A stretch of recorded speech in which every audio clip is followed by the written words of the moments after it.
England সফরে রোহিত শর্মার পরিবর্তে খেলবেন কে? দৌড়ে বাংলার ক্রিকেটারও। শনিবার বড় ঘোষণা।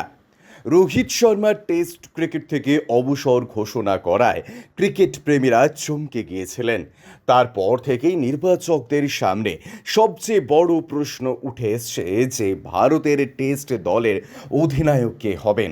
তার জায়গায় এই প্রশ্ন উঠে এসছে যে রোহিত শর্মার জায়গায় টেস্ট ওপেনিং করবে কে। ভারতের আগের খেলাগুলোতে রোহিত শর্মা এবং যশস্বী জয়সওয়াল ওপেনার ব্যাটার হিসেবে খেলেছেন, কিন্তু রোহিতের অবসর নেওয়ার পর সেই জায়গায় কে খেলবেন? কোনো তরুণ খেলোয়াড় নিতে পারেন সুযোগ। ইংল্যান্ড সফরের জন্য যাওয়া ভারতীয় ক্রিকেট দলের ঘোষণা এখনও হয়নি। শনিবার দুপুর 1:30টায় হবে দল ঘোষণা। ক্রিকেট প্রেমীরা নতুন টেস্ট অধিনায়কের নাম জানার অপেক্ষায় রয়েছেন।